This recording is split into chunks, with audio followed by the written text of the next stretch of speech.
So we're going to say now a third shot. I believe it's the nicest. On the following Gemara. The Gemara tells us that the angels ask Hashem that there seems to be a stira, a contradiction. On the one hand, the Torah, Hashem in the Torah describes himself as a God. It's actually this week's portion. Asher lo yisapanim, v'lo yikach shochad. Hashem says he does not show favoritism, and he does not take bribes. How would he take a bribe? Who's giving him a bribe? God owns the whole world. That's for another issue. Beyond the scope of this discussion. Okay. But then God himself says that he does show favoritism to the Jewish people. Where do you see that, Tzvi? Chaim Ezra? Oh, not supposed to. Where do you see that? Birchas Kohanim. In Birchas Kohanim, in priestly blessing, what does it say? Yisa Hashem ponav elecha. V'yisem l'chol shalom. Hashem does show favoritism to the Jewish people. So, will the real God, can't say that, will the real attribute of God please stand up? Does God show favoritism to the Jewish people or not? So the Gemara answers, Hashem says, what can I do? I can't help myself. The Jewish people are so special. It says in the Torah, in this week's Parsha actually, that when a person eats and is satiated, I just came from a nice Sudas Haidah. I'm satiated, okay? That Birchas Hamazon, that benching was proper.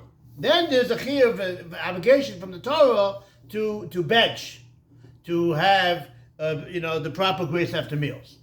But the Jewish people, says the Gemara, Hashem says, they don't only bench when they have a full meal. They bench even if they only have an olive's worth or an egg's worth.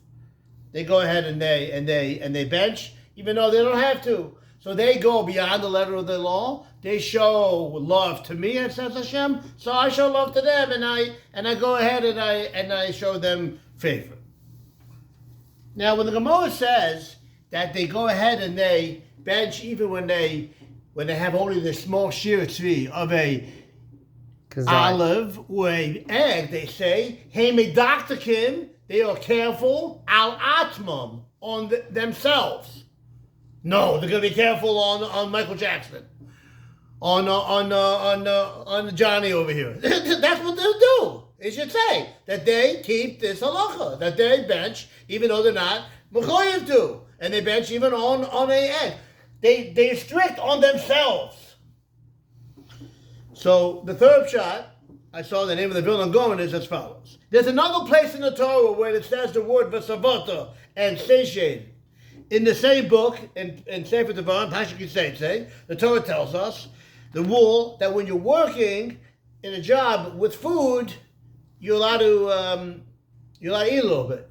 I mean, you're going to eat so much that the owner doesn't have enough to feed his family.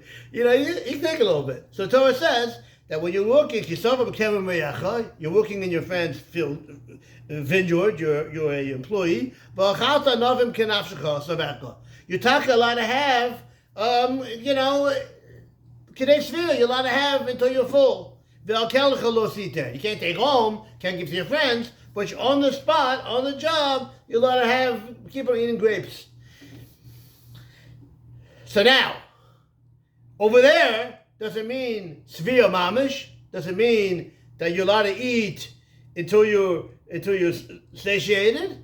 Maybe over there too, it only means that you're going to have an egg's worth or an olive's worth, like by Birchas Hamazon. Says the Gemara, no. Hashem says the beautiful thing about the Jewish people. When it comes to themselves, when it comes to benching, then they say that svia means then they bench even on an olive's worth or on an egg's worth. But when it comes to feeding your employees, then they say savecha mamish. Then they say that satiation means literally satiation, and they let the employees eat until their stomach is full. And they don't say you're only allowed to have an olive's worth or an egg's worth. Beautiful shot. When it comes to yourself, then you should be machmer, and you should say, I'm going to go ahead with the bench, even on a small amount. Alatzman. When it comes to themselves, then they said, I'm going to bench even on a small amount. But when it comes to feeding your employees, then the frummer way, don't be frumming somebody else's cheshbon. Then the frummer is to say savecha means savecha mamish, and to feed your employees properly, and kipshuto, literally, to feed them until they have their stomachs filled. A good Shabbos.